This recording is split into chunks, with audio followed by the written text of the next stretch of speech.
Welcome to Royal Rebounds TV with Calvin and Barry. Just two crazy fans of the Sacramento Kings, and they sharing their opinion. So be sure that you subscribe. It's for the fans, by the fans. Whether you chilling on the couch or wilding in the stand. For laid back conversations about the Kings, subscribe here. Staying down until we come up thinking this gonna be our year. We're here drinking beer, talking about the Kings. Be sure you subscribe so you can hear that bell ring. Yeah.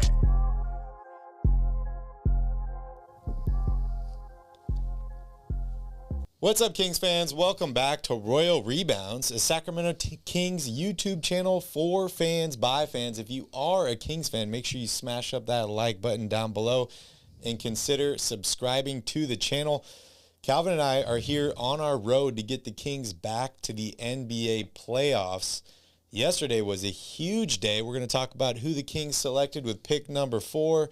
We're going to talk about the whole NBA draft, what we thought of it, what teams we thought won, what teams we thought lost.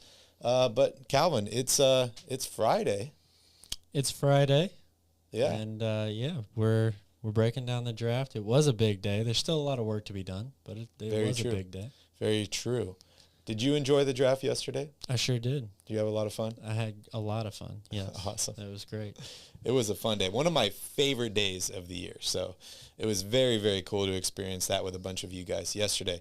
So for some context here, I'm going to give you guys who went in the top 10 of the NBA draft. We'll kind of discuss those real quickly. We'll go over winners, losers, and then we're going to dive right into your Sacramento Kings, who they took with number 4, what they did with their second-round picks, a guy they might have signed, and what they can do from here to help complete the team through the rest of the offseason. So, starting with the NBA draft, the Magic shocked the world, taking Paolo Banchero number 1 overall. He was projected to go number 3 to the Rockets. That was shocking to me, Calvin. I had no idea that was going to happen. Yeah, according to everybody in Orlando's camp, they weren't really sure who they were going to take until the moment it came time. Yeah, so I don't really believe that, but that's what they're saying. So he went number 1 overall. Chet Holmgren falls to 2 to the Oklahoma City Thunder. Jabari Smith, he was looking pretty disappointed. Picks like, oh man, he thought he was going number 1 for sure. He falls to the Houston Rockets with pick number 3. The Kings shocked the world, drafting Keegan Murray number 4 over Jaden Ivey. Jaden Ivey falls number 5 to the Detroit Pistons. Benedict Mathurin out of Arizona is taken by the Pacers with the 6th pick in the draft. Shaedon Sharpe, one of the biggest question marks out of Kentucky, has not played a game in over a year. A professional game, was drafted by the Blazers with pick 7. Dyson Daniels from the G League Ignite went to the Pelicans with pick number 8. Jeremy Sochan went to the Spurs. He's out of Baylor. And then the Wizards round out the top 10 here by drafting the guard Johnny Davis out of Wisconsin. Calvin, give me a little breakdown here of these top 10 picks, what you liked, what you didn't like. Well, I mean, at the top 3 or at the very top, all 3 of those power forwards were basically considered the top 3 players in this draft from pretty much the start of the college season last year, minus maybe Jabari Smith, but it was pretty evident that all 3 of those guys were the most well-liked, and it just was a matter of who Orlando liked the best at number 1 that determined where the rest of them went. Mm-hmm. Outside of that, it really got interesting when we got to 4 with the Kings, because you really weren't sure what they were going to do. There was a lot of rumors they were trading up. There were a lot of rumors they might trade down. A lot of teams had a lot of interest in the 4th pick because of Jaden Ivey, who the Kings, at the end of the day, decided they weren't going to trade it and didn't take Jaden Ivey. So if you love Keegan Murray like I do, then you were pretty happy. If you really like Jaden Ivey, you were not happy with the Kings draft. After that, Detroit, I thought, had a great draft overall, but they got their man that fell to them at 5 at Ivey. And then it kind of just went really the way I expected. Number 9 with the Spurs pick was really the only player selected in the top 10 that I did not expect to be taken in the top 10 picks. Yeah. I want to give a shout out to Fred, Charlie, Johnny, Jason, and Jesus Christ, my King. Shout out, guys. Thank you guys for joining us. We saw you all in the chat yesterday. We appreciate you guys joining in. I agree with Jason here. I wasn't feeling the pick at first, but after sleeping on it and rewatching Keegan highlights, I feel much better and I'm hyped for some games. I feel almost exactly the same.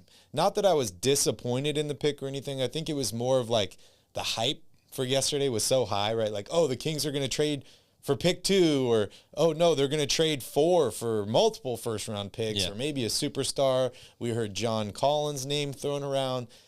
It was supposed to be a huge day for the Sacramento Kings, and not that it wasn't. They got their guy they wanted. I watched Monty's post-game press conference. He said Keegan Murray was the guy that we wanted. He was the best player available, which he's used 3 years in a row now, and it's worked out 2 of the 3, I would say. So we're just waiting to see how this draft pick develops. But after I slept on it a little bit, had some more time to rewatch highlights, think about it a little bit more, I'm digging the pick a lot more. And then the Kings go ahead and trade both of their second-round picks. I don't even know how many future seconds they have now. It feels like a lot. But was there a guy they signed after the draft was over, Calvin? Yeah, and I'm already blanking. Keon, what's his last name? Oh, man. I already forgot.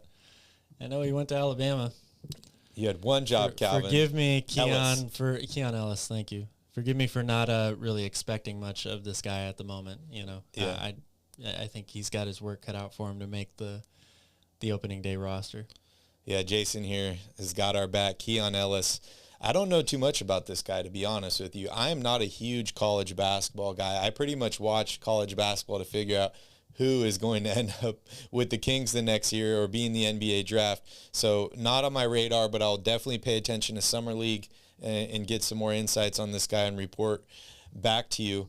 But Calvin, back to the draft here, because I don't want to talk about too much about the Kings right now, because as soon as we kind of cover this entire draft thing, I want to dive deeper into the Kings.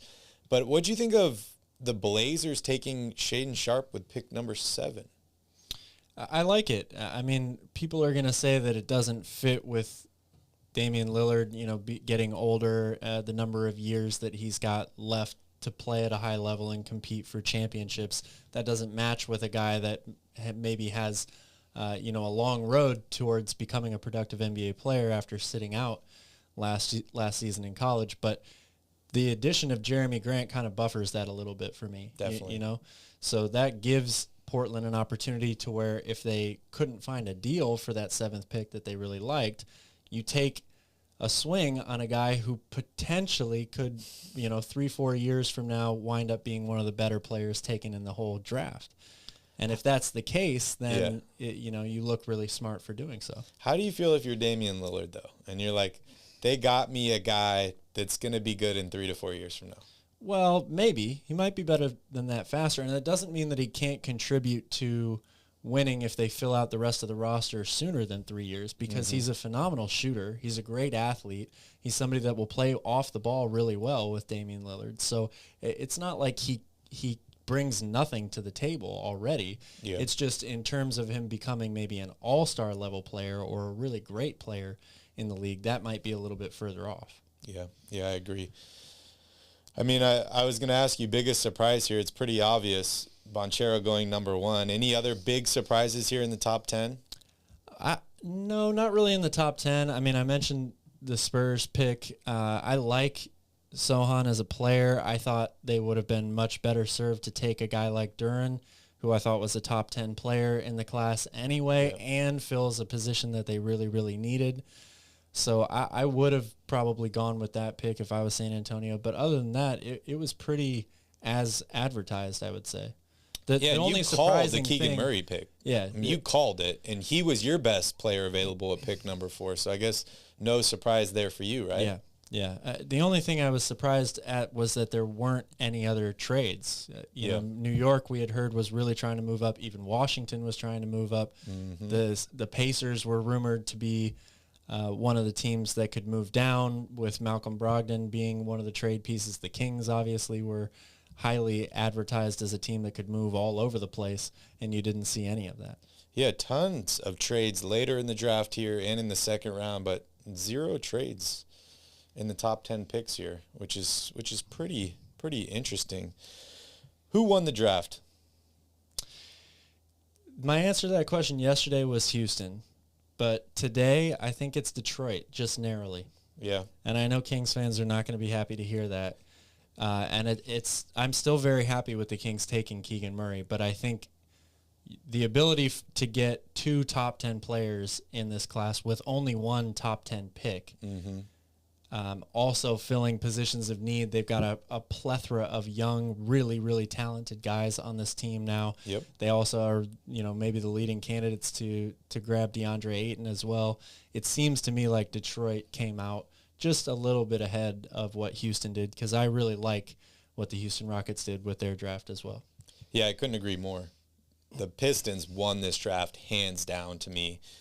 And yeah, like you said, Kings fans might not be happy in the fact that Jaden Ivey could end up being one of the best players out of this draft, and he was taken just a pick after them. We've seen this happen multiple times with Luka Doncic, Damian Lillard, some of these other guys. But I think the Pistons had a great draft. You're right. They got Ivey. They got Duren. They completed that young starting 5, basically, right? Like, if you were to just picture Jaden Ivey, Cade Cunningham, Sadiq Bey, Marvin Bagley, and Jalen Duren in here, that's an amazing young starting 5, but they're not going to win many games for the next year, 2 years. But I love the potential on that team. Yeah, I agree. I think they accelerated their rebuild substantially last night.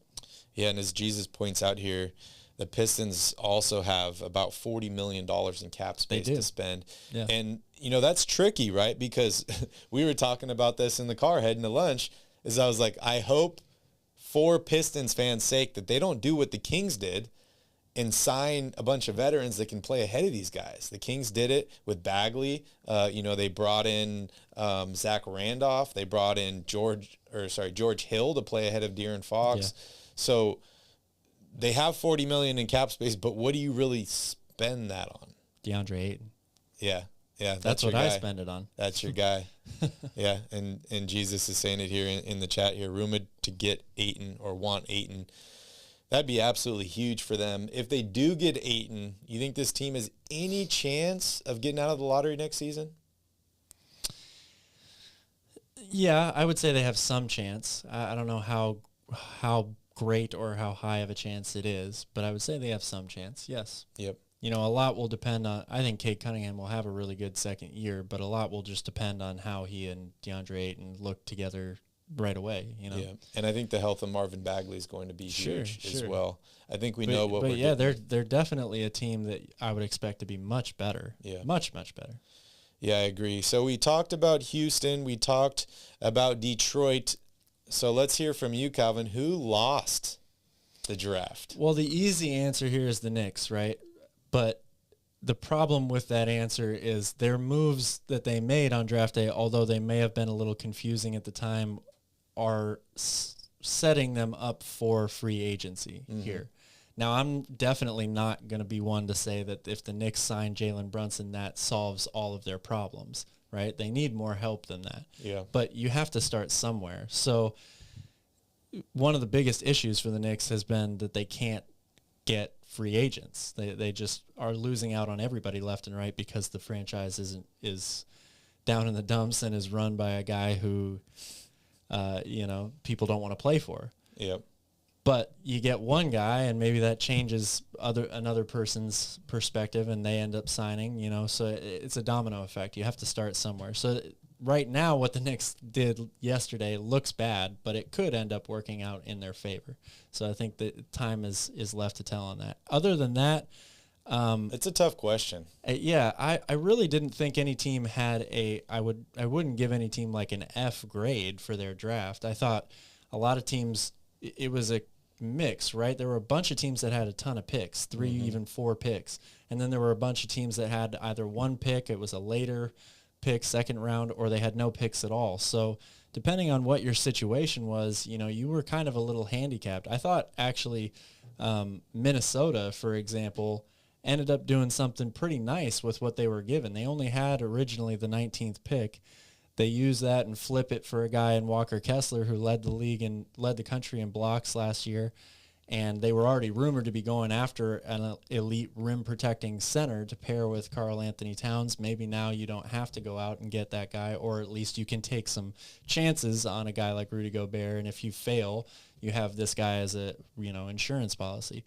So I don't know if there's a team that I would say did absolutely horribly last night. Yeah, it's a very tough question. I have multiple teams in mind here. First off, I just want to say the Magic, right? Like, they were my winner a couple weeks ago because they won the draft lottery. I thought that they should have taken Jabari Smith, but I don't think they lost the draft here. I want to mention the Sixers because they needed a bunch of help. They only had one pick in the first round, pick 23. They traded to Memphis. They also ended up with DeAnthony Melton, who's an immediate replacement for Danny Green, who they lost.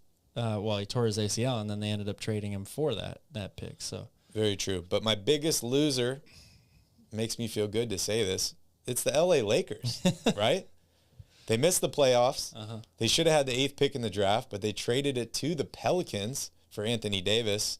But they're building a super team of everybody's son. Yeah, Scottie Pippen Jr., Sharif O'Neal.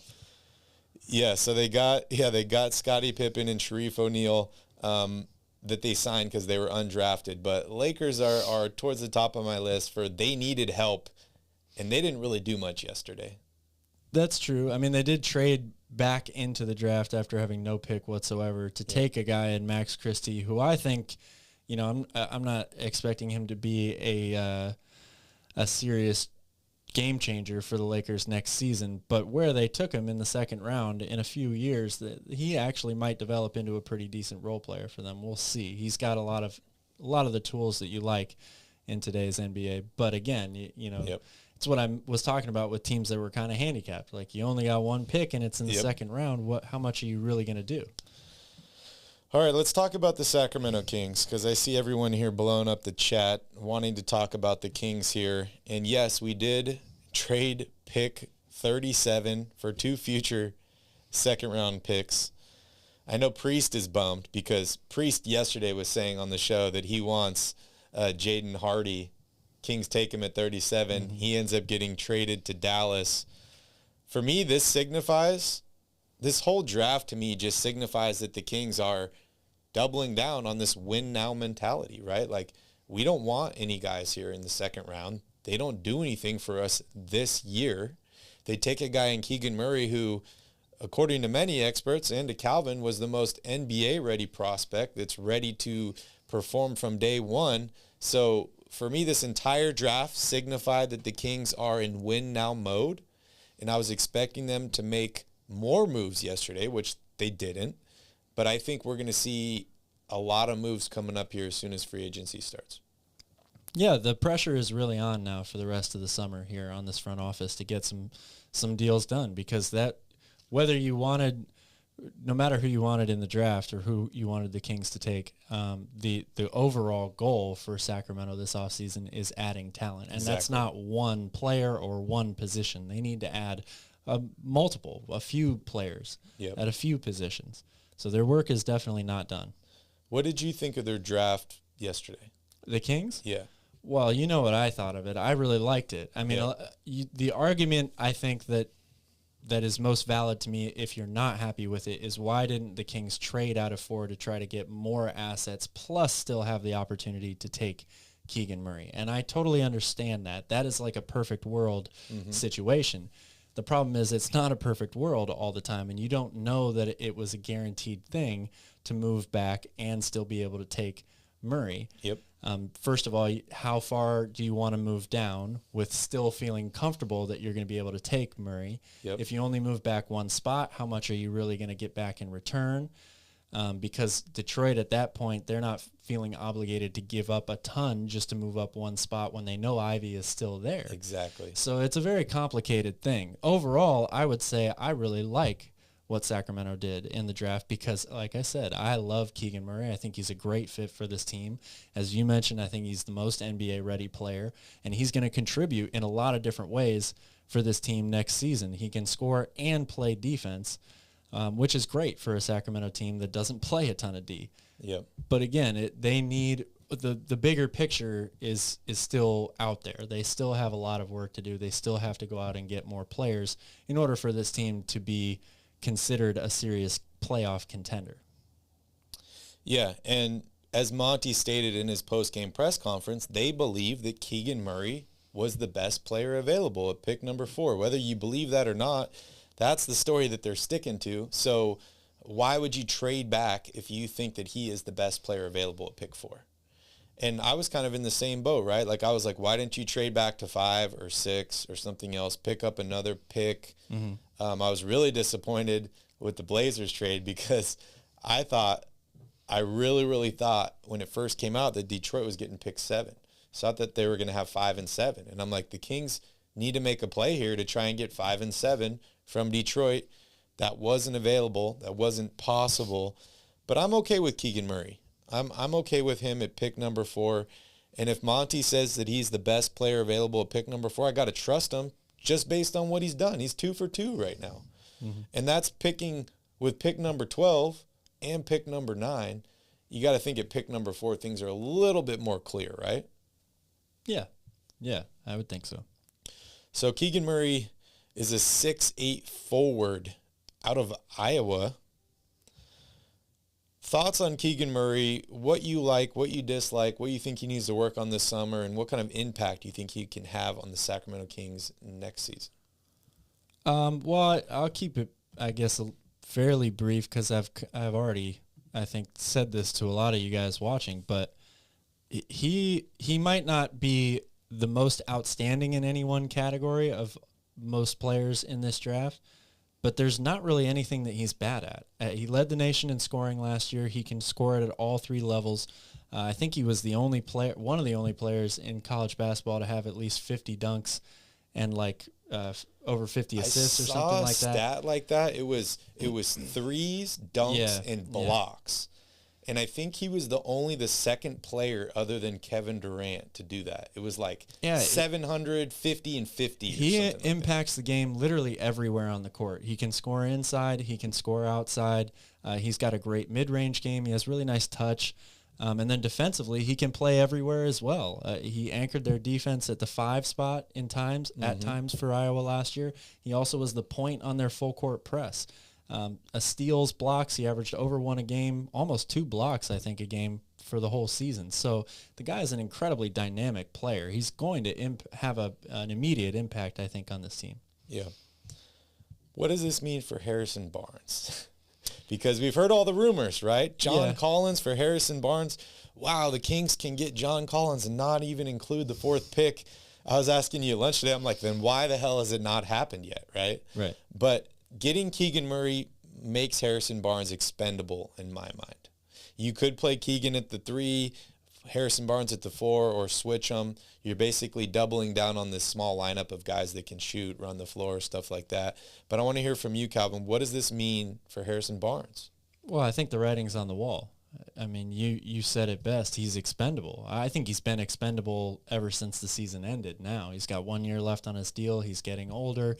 In terms of trade pieces for the Kings, if you don't ideally want to give up Davion Mitchell or future first-round picks or whatever, is going to be your first person you're trying to trade on this team? To me, it's either Holmes or Barnes. That makes the most sense from a Sacramento standpoint. It might not make the most sense for the team receiving those guys, but when you hit the negotiation table, Harrison Barnes is going to be the first person that I'm offering in almost any deal at this point. You think the John Collins trade happens? I hope it does, because I'm worried that there aren't going to be a ton of options left for Sacramento if they lose out on this. Yeah, I agree. I saw somebody here in the chat says, can't wait for July 4th or July 1st when we see the trade for him. It's Charlie, July 1st. I think that, that's the Evan Fournier in a pick as part of the Jalen Brunson sign-in trade. I know it's officially starting July 1st, but I don't think you can do anything until July, is it 5th or 6th when the moratorium period ends? I believe it's the 5th. You can have a deal in place before then, but it doesn't officially go. Nothing's official. Yeah. I hope we don't get Evan Fournier. I don't like Don't Google. I don't like him at all. I want John Collins. No, yeah. Any other guys that the Kings should target here in free agency? I know there's that's just such an open-ended question, right? Yeah. If they are able to get a guy like John Collins, they have Keegan Murray here. What else does this team need? Well, I think in terms of your starting lineup, the only question left at that point is the shooting guard position, right? So Dante DiVincenzo is a restricted free agent. I think the popular belief is that the Kings want him back. They want to re-sign him. Is he going to be your answer to start at shooting guard? Is it Terrence Davis? Is it Davion Mitchell? Or is it somebody that isn't currently on this roster? And if you do go out into free agency and sign somebody, let's say like Gary Harris, for example, which I don't think that's likely. He'll probably be asking for too much money for the Kings to sign him. Maybe not, but let's just use him as an example. Let's say you get him, who I think would be a good fit for this team because he's a great defender when healthy. But that just creates more of this question mark at the two-guard position. Like, who is he now your starter? Who comes off the bench? Yep. How many minutes does Davion get then at that point? So while I still think they have to go out and you have to try, right, to amass talent, and then you go from there once you get to your opening day roster, training camp, and you figure out who fits and who doesn't. But that's really the biggest question mark to me now. Yeah. Yeah. What's up, Should Progressive they G? offer a max deal for Bradley Beal? Absolutely. But, is that a Yeah. realistic thing? No, probably not. I'm kind of digging with what Ivan's saying here in the chat. I think Victor Oladipo and TJ Warren are both potential options. Who have been guys that we've talked about for a long time now. Yeah. Ever since the playoffs. And they both played with Sabonis in the past. So They they did. do have some history with them. I think the Kings need to add a rim protector here. If Keegan Murray is going to start at the 4 or John Collins is going to start at 4, that means Sabonis is moving to the 5. I like Sabonis, but I think they need a rim protector off the bench. And I don't know who that guy is at this point. So are you saying, would you then not offer a contract for Damian Jones and look elsewhere to go to the backup center position? I'd probably try and bring Damian Jones and Keita back if possible, but I think you need a legit guy, rim protector. Yeah. I mean, I would love to get a guy like Ibaka. I don't even know if he's available. I know he just was traded. Maybe he re-signed or signed a contract extension. But I think Andre Drummond's out there. He's available. I'm open to Drummond. Mitchell Robinson also is, for now, Yeah. a free agent. I'm open to a guy like that, as long as they're willing to know their role and come off the bench. But I just think you need to have some more versatility for certain situations to be able to throw a big body like that. Because the problem with this Kings team, without a legit rim protector at the rim, no matter how good of defense they play, you're going to get to those guys like LeBron, like Giannis, that are just slashers that are just going to get to the basket at will. And the only thing that's going to slow a guy down like that is a legit rim protector to meet them at the rim. Yeah, well, even the most legit rim protectors don't usually slow down either of those guys, but... Charlie says neither TJ Warren or Victor Oladipo are options. They had lower leg injuries, not brain injuries. Charlie, you're awesome. What's up, Buddha? Good to see you. He says, don't forget how good Jones was protecting the rim and switching. Yeah, I like Damian Jones a lot. Are the Kings going to be able to afford him? I'm not sure, but I would love to bring back Damian Jones. I agree. That's definitely something I would be doing. So looking here, trying to do. Just through the roster and the salary cap, De'Aaron Fox has got 4 years left on his deal. Harrison Barnes, like you mentioned, is entering in the last year of his deal at $18 million. You got Sabonis under contract for 2 more years, which is huge for me because this is the guy that you really have to convince to stay, right? So anything that you do this season, next season, is all to prove to Domantas Sabonis, we're here in Sacramento, we're building a legit team around you, and we want you to re-sign. Jeremy Lamb's expiring. Rashawn Holmes has got 3 years left. Justin Holiday is entering in the last year of his contract. Josh Jackson's expiring. DiVincenzo's expiring, however he is restricted. And then you got Davion Mitchell, 3 more years, and then a bunch of guys that are expiring at the end of next year in Mo Harkless, Terrence Davis, Alex Len. I forgot about Alex Len, and Trey Lyles. Alex Len was the guy, or was supposed to be the guy that I was just talking about, right? Rim protector, but he hasn't really been that guy. No, he has not been that guy. And to be honest, I've never been the biggest Alex Len fan, so I personally think it's time to move on from that for sure. I like Damian Jones a lot more as a player than I do Alex Len. So. And I also got to throw in Chimezie Metu is also under a partially guaranteed deal for next season as well. So we will see what happens there. I'm seeing some mixed responses here in the chat. Some people, they like the draft. They didn't like the draft. They like Murray. I see a bunch of people in here kind of the same way that I felt yesterday, is they should have acquired more assets from Detroit. But like Calvin said, why would Detroit trade up to pick 4 if they're at 5 and they know you're not taking Jaden Ivey?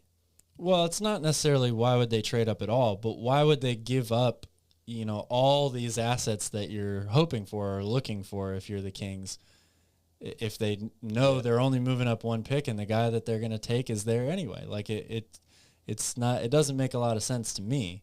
Yeah. But Ivan says Ivy could end up not translating, having a ceiling of Ben McLemore or worse. You agree with that? Yeah, I mean, McLemore was like, you can say could have been number 1 in that draft, right? Like, but you can say that about any player taken in this class right now. I mean, even the guys at the top, that sure, most people are expecting them to be good players, but like, there's always the chance that a guy ends up being a bust. Yeah, always. Yeah, it's very true. And we also wanted more pizzazz. So Mick Nunn, more pizzazz is what we all wanted from the draft this year, especially from the Sacramento Kings. Jesus says, shocked the Hawks don't want HB, knowing his money would fall off their books soon. Yeah, we were trying to talk that through, right? Like the John Collins deal for the Kings makes total sense, right? But does it really make sense for Atlanta? Unless they're just in this situation where John Collins is like, I don't want to be here. I'm cussing people out in the locker room. I don't want to be part of this team. And they're just trying to get off of his salary. Harrison Barnes is a great option because you can play him with the squad next season. I don't think he's really much of a downgrade. He's got the professionalism. He's not going to get upset or pissed off and just quit on your team. And then at the end of next year, you can say, okay, HB, you either did good with us and we want to re-sign you, or you didn't do so good and we can let you walk, or you can come back for half the money or something like that. So yeah, Atlanta's just a really interesting team right now, because if you look at their roster, they've got John Collins, Clint Capella, and Trae Young, and then the rest of the team is like all the same person, essentially. They're all wings that either shoot threes or play D or do both. Like, some of them do both, some of them only do one. But they have a very, very similarly built roster in terms of all the players on it. And so I think they have to ultimately make a decision on which way they're going to go on some of these guys. And then drafting A.J. Griffin, who I actually liked at that pick at 16 because I thought it was, undervalued maybe a little bit. But that's another great shooter, wing guy who's a good defender. So they've just added more of the same person. So now if you're the Kings and you offer Harrison Barnes, it's like, well, what are we really doing here? Are we just going to, is our whole team going to be 6'6" to 6'8" and, they all do the same type of thing? Or are we trying to move on a little bit? And the question is, what do they do with Gallinari? Who do they really want to start at the 4 if they do move Collins? Yeah. So, or the 3. I think it's, like you said, it's a very cut and dry thing for Sacramento. They need a power forward. They want John Collins. Yep. But if you're Atlanta, you're like in this in-between thing, and it's like, what do we really want from this deal? And you're upset Jeremy Grant's gone already. Yes. Yeah. Progressive G says, I like Keegan Murray a lot, but he seems to play kind of slow. Seems like he's not a very quick player. You know who else does that? Luka Doncic. He has no trouble scoring. So, no, I mean, I'm not saying that Keegan Murray's the next Luka Doncic, but guys who play with at their own pace, don't ever get sped up, are tall enough, long enough that they can make up for the fact that they're not more athletic because they can still find ways to get their shot off. The guy's a proven scorer. Like, I know he took a huge leap from one year to the next, but I like his shooting touch. I like his overall game. The fact that he can score at multiple levels. So I'm not as worried about the fact that he might not be quicker than most guys on the court or faster or stronger. Can we talk a little bit about Kyrie Irving? Because we're hearing all this drama about him, and I just read an article today saying that contract negotiations falling apart, and if they don't reach an agreement, he's going to demand a trade, right? He's already given them a list of 6 teams. I think it was like the Lakers, the Clippers, the Heat, Dallas, New York. Am I missing one? The 76ers, I think, are on 76ers. that list also. Yes. So Irving, in my opinion, is probably going to be traded. Maybe he ends up with the Lakers with LeBron. I don't know. That would be pretty funny to me. But I also read an article today saying that if Kyrie's out, Durant's probably going to want out. And the title of this article was Kevin Durant could demand the biggest trade package in NBA history. I know a team that has a ton of young talent. They got a guy that can match salaries who's had a great year, and they just won the NBA championship, Calvin. Do the Warriors make a move for Kevin Durant? Gosh, you're really going to start this conversation? I'm just saying. They have the assets. If you're Golden State, would you give up Wiggins, Moody, Kuminga, and Wiseman to get KD? Wow. I don't know. I would have to think long and hard about that one. Because you're totally punting on the future, right? If you do that deal. Yeah. Totally punting on it. But you're giving Curry another shot at a ring, maybe 3 more. They might have another shot next year without him. But maybe 3 more shots. I don't know. I'm just thinking. First of all, I don't know necessarily that it's that black and white or a done deal that Kevin Durant will ask for a trade if Kyrie leaves. I think he still wants to stay in Brooklyn. He just wants the team to be competitive, right? So if they can't find a way to build a competitive team with him after Kyrie leaves, then yes, I could totally see him asking for a trade. But I also think that Kyrie Irving plays in Brooklyn next year. And this is why. Okay. And I was talking to you about this earlier. Let's hear about it. You have to think about what his options are really right now. His options are he opts in for the last year of his deal, whatever that is, I think it's $40 million or 39 million or something like that. And he plays out the rest of the year. They see what they can do, and then he goes from there into free agency. Or he convinces the Nets to sign and trade him to a team that he wants to go to. $36.5 million. $36.5 million. To me, that's pretty much all he's got. I mean, he can not opt into the deal, but then all the teams that he wants to go to, Miami, the Lakers, all those teams, the Clippers, they can only afford to pay him like $6 million or something for the mid-level exception. He's not going to get the type of contract that he wants, even if it's just for a year. I don't see him doing that at all. He's not going to leave $30 million on the table. That's just ridiculous. If he takes a 1-year deal with one of those teams, then they can go over the salary cap to re-sign him, right? Yes, but not for that 1 year though. He won't be able to take on. They won't be able to pay him, $30 million for one season. So it just doesn't make a lot of sense for me if you're Kyrie. Yeah. To want to do that. So you're pretty much your only option. Does make sense to you, Calvin? No, but the difference here is he's not fully in control. The Nets still have a little bit of control in this matter. Yeah. Because the only way he gets to go to a team that he wants to play for and gets the contract he wants is if the Nets help him with a sign and trade. Yeah. Interesting. Somebody here in the chat, I forgot who it was, they wanted to know when Summer League starts. I think the Utah Summer League starts on July 5th, and I think the Vegas Summer League starts on July 7th. So yeah, I'm going to go with your coming up pretty soon with you on that one. I don't know the official dates. I thought it was more towards the middle of the month, but I could be wrong. Coming up pretty soon here. Pre says, I'm happy with Murray and hope for the best this season. It'll be interesting. Yes, it will. Yeah. Man, I just keep thinking about this KD and Westbrook, reuniting, or Kyrie and LeBron reuniting. Like, it's like a movie, dude. This could happen. It could happen. This could happen. But again, that's contingent on the Nets saying we are going to do this deal and we want Russell Westbrook for Kyrie. So if they don't want him, then let's just pretend that Kyrie demands a trade and he wants out.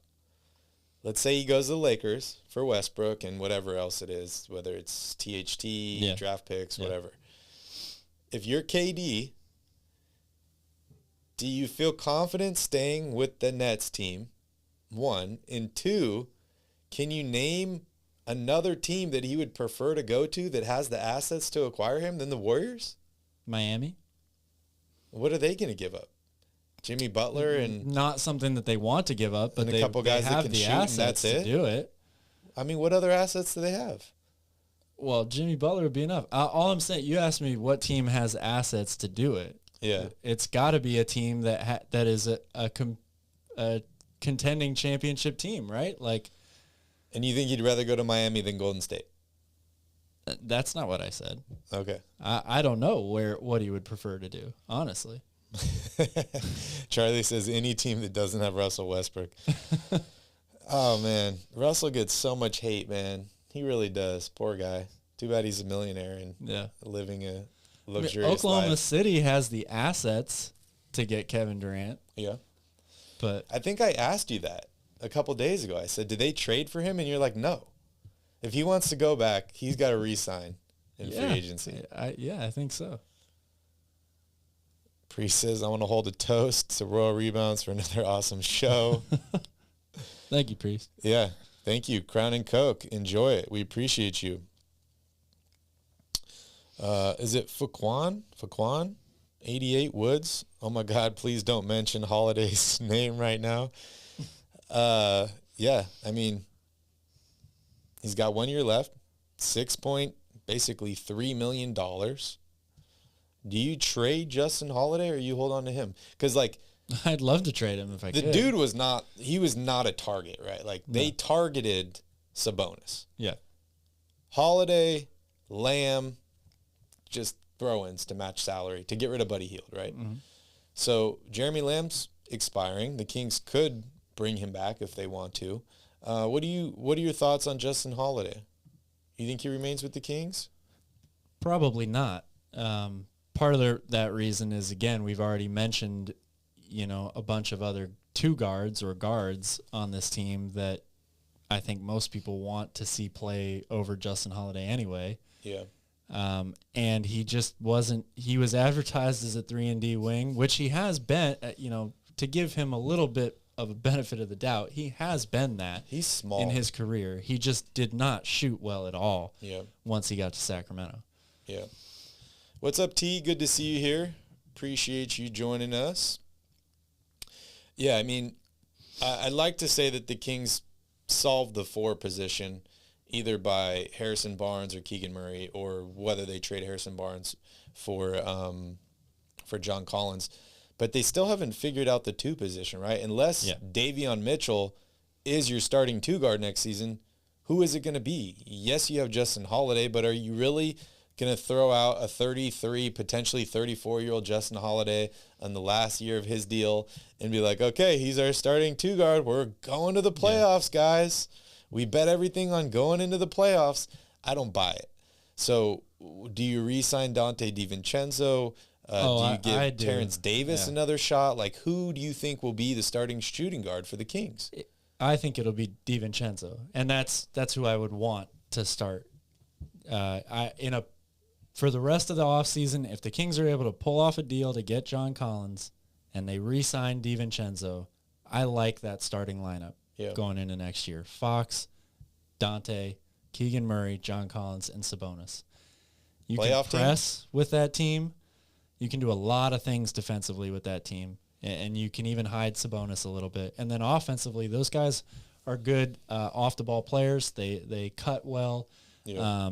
John Collins and De'Aaron Fox, I think, are a good match in terms of athleticism, and both guys that get to the rim really easily, lob threat, all that stuff. So I like that team. Is it a playoff team? That's a good question, man. Again, you asked me that question or something like it, around the end of the season, and I ask you that question every week. Well, yeah. But again, to me, I've got to look at the other teams in the Western Conference, seeds 6 through 10 last season, and all of those teams, with the exception right now of the Lakers, because I don't really know what the hell the Lakers are doing. But if they end up getting Kyrie Irving, then all of a sudden they're a lot better, right? Yep. So all of those teams, depending on the vaccination mandate, but you would have to think they'd be a lot better. And then, I think New Orleans is going to be a really good team. I saw somebody on ESPN is predicting them to be a top 4 Western Conference team. I can see that.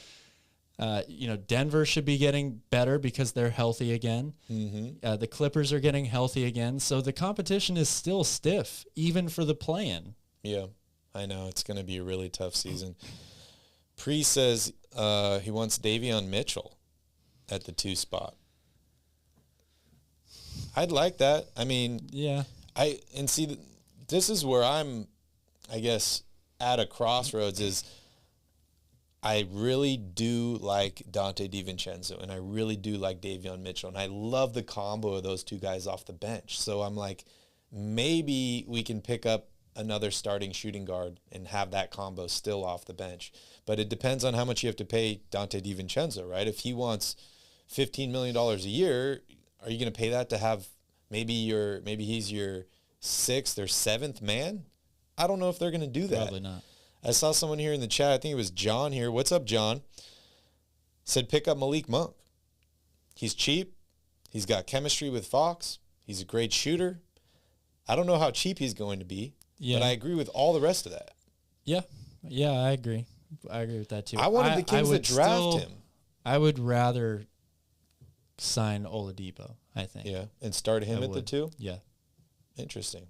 It's good to have options. I'd be happy with either of those guys, Malik Monk played really, really well last Oladipo. year, and he's a great shooter. And the Kings do need shooting, but they need defense more. Yeah, he's a little. And Oladipo is a better defender, even if he still has the injury question marks. McNunn says Dante was a starter for a championship team. Not when they won the championship. He was injured. But I get it. He was a starting shooting guard on a really good definitely. Team. And I would be happy, again, I'd be happy with him starting there because I think that he fits the team well, but that I also think that they still have the hole at power forward they got to fill too. Yeah. So this is a really tough question, Calvin, and we're going to have to talk ourselves through it. The Progressive G's got a good one here. If you were to make a starting 5 from Kings players over the last 15 non-playoff seasons, who would you guys pick? Yeah, I mean, I would have to go back and look at the rosters because I know I'm going to forget some people. But, man, that what year did Ron Artest leave? Well, I think we can easily pick two players, right? Yeah. Fox and Cousins. Yeah. Yeah, and it's what part of their careers, too. Is it in their primes? Yeah. Because I love me some rookie Tyreek Evans, yeah. But I don't know. I probably got to throw Ron Artest out there. I like that. He played with them in, what is this, the 07-08 season. They didn't make the playoffs. He averaged 20.5 points per game, 2.3 steals per game. He's on my list. So you got Fox, Cousins, Artest. We're missing 2 other guys. Can you pick Sabonis? Yeah, I mean, you could throw Sabonis out there. It's kind of cheating, but... So now you need a shooting guard. I could think of a few. Kevin Martin? Yeah, Kevin Martin's I'd take out Kevin there. Martin, sure. Marcus Thornton is available. I'd take Kevin Martin over him. Isaiah Thomas, I know he's point guard. I'd definitely take Kevin Martin over him. Yeah. Fox, Kevin Martin, Artest, Cousins, Sabonis. Charlie's got it. Progressive G is changing the rules now. No Sabonis. So you can have Fox, but no Sabonis? No, I understand why you would exclude him. That's not, I mean, he's played, 28 games or 30 games? What are you going to throw in there instead of Sabonis? You got like Brad Miller or Oh gosh, Zach Randolph, Kenny Thomas. Yeah. I don't know. That's tough. Marvin Bagley. There you go. I don't know. That's a tough one. Mitch Richmond. I don't think Mitch Richmond was on the team 15 years ago, was he? I don't think so. Definitely not. But that's a good question. I want to hear from you guys. Let us know in the chat who your starting five is. And I don't know what the rules are. Progressive G's making stuff up as he goes. No Sabonis. It's a good question, though. I like that. Yeah, yeah.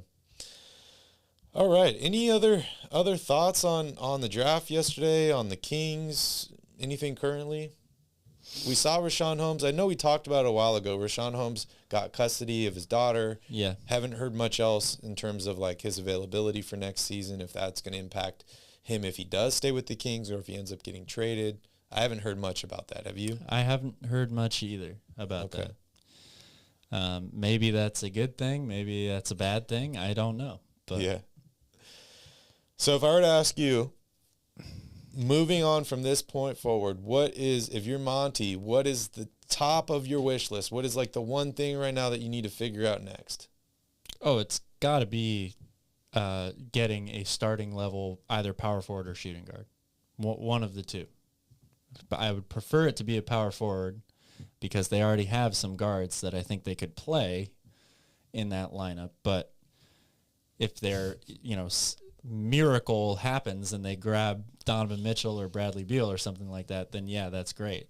I don't think either of those things are going to happen, but Ivan said the only sad part last night was Kai Soto went undrafted. I wondered when somebody was going to bring that up. Yeah, Calvin had to like throw that in at me today. Like, hey, Kai Soto didn't get drafted, just so you know. DJ, we briefly talked about Keon and Sasha.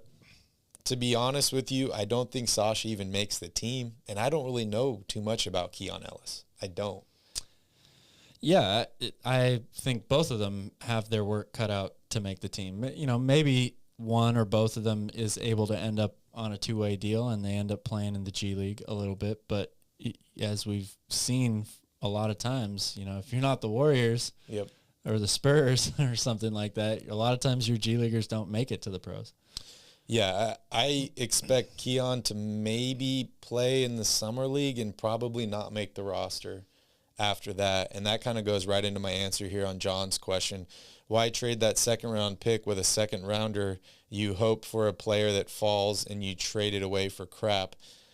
I think this whole draft signifies that the Kings are in win-now mode. They don't want any of these second-round picks because they want guys that are going to compete and be available right now to play. And, you can point to a guy like Jokic, you can point to a guy like Draymond Green and a bunch of these other guys, even Isaiah Thomas taken in the second round. But how good were they the first year? How good were they their rookie year? They weren't helping a team make the playoffs. And I think that's exactly what the team is going for right now. So I think that's another reason why they took Keegan Murray, most NBA-ready player. And I think that's why they traded away all the second-round picks, honestly. Yeah, I could see that. And who knows, maybe they needed more assets to make a trade for a guy like John Collins. So they traded second-round picks to acquire more second-round picks and can throw it in a John Collins trade. Who knows? I see Thaddeus Young is a free agent. We talked about Thaddeus Young, I think, last offseason. And DeLon Wright is also a free agent, was with the Kings, I think, just a year ago, right? 2 years. 2 years ago, right? I don't know. This COVID stuff makes a year. I think he played feel all like of 5 last years. season with Atlanta. Yeah, it was last offseason. I think he was traded for. Who did they pick up from Atlanta in that trade? Or was it a three-way trade? I don't remember. It's all meshing together. Oh, that was part of the deal for Tristan Thompson, wasn't it? Yes, exactly what it was. Barnes and Murray both play power forward. Maybe. It seems to be pretty interchangeable. They can also both play small forward, so you can play them together. It's a smaller lineup, but that's what a lot of teams are doing anyway. Progressive G says, I'm going with Fox, Tyreek, Kevin Martin, Sharif Abdul-Rahim, and DeMarcus Cousins. Interesting. Interesting lineup. Interesting choice. I forgot that Sharif Abdul-Rahim was on the Kings that recently. I think I watched him play in the Big Three. Sharif. Did he play in the Big Three? I'm pretty sure. Maybe. Pretty sure. You would know better than I do. I don't watch that crap. Ton of expo. Hey, I haven't watched it in a couple years, man. I'm trying to be better, man. I'm trying to be better. Buddha says, I hope Murray can guard Tatum. Oh, man. That's a tough task to sign the guy right away. But, hey, I hope he can get to that point at some point in his career for sure. Charlie, I hate the Lakers. Hated Sasha Vujacic, but I absolutely love those videos. You remember that? Yeah. I am Machine. Yeah, I am Machine. And he would just play that stupid music. And he's just bing, bing, bing, bing, bing. That's true. That was pretty funny. Kobe loved that guy. All right. Jesus says, make some predictions. We'll make a couple predictions, and then we're going to end the show here. But we need to get a couple more likes from you guys. We got 32 people watching. Let's get us over 30 likes. If you're a Kings fan, smash up that like button down below. Smash up the subscribe button. And also make sure you hit that notification bell. Or on this channel, it's the notification cowbell. Make sure you hit that notification cowbell. Even if you are subscribed, hit that button, because Calvin and I are going to be pretty sporadic in the next couple weeks regarding our content for this channel, just because we can't anticipate all the moves, and we think things are going to happen, and we want to be here available for you guys. So make sure you hit that button so you will know every time we go live or post a new video. Will Mike Brown get Fox to play defense again, like he said? I sure hope so. Yeah. That could be one way that the Kings get a lot better very quickly. Yeah, I agree. All right, Calvin, I want 3 predictions from you. No, we'll make it 2. About the rest of the offseason for the Kings. The rest of the offseason? Let's go 2 predictions. Oof. I'm not good at this stuff. I like to read and react, but I'll say this is all from my heart, not my head, because I'm really worried that the Kings are going to miss out on John Collins. But they have to get him. They have to, because I don't see a ton of options outside of that. So I'll say the Kings do pull off a trade for John Collins to start. And then I'll say that they take a chance in free agency, on somebody like a Victor Oladipo as well, that they get on a cheap contract. Yeah. Well, you stole both of my predictions, Calvin. So I'll ride with you on the John Collins one. I think the Kings do get John Collins. And then I'm going to stick to my other prediction. The Kings are making the playoffs next season. Oh, I thought this was about the offseason. It is, but the offseason helps you make the playoffs. Whatever moves they do, I would love them to bring in Oladipo or any of those other guys. Collins, I would love it. I do think the Collins thing will end up happening. But, yeah, predictions are hard, guys. They're really hard because, a game prediction is one thing, but, like, predicting an offseason where there's so many different moving parts. Mm-hmm. Calvin was right yesterday. Keegan Murray. I get it right sometimes. Yeah, sometimes. Not all the time. Any last words before we end the stream here? Thanks for watching. Progressive GAI, I would definitely do that deal. I think you're trying to free up. You got to re-sign Damian Jones too, so you can solidify the backup center position.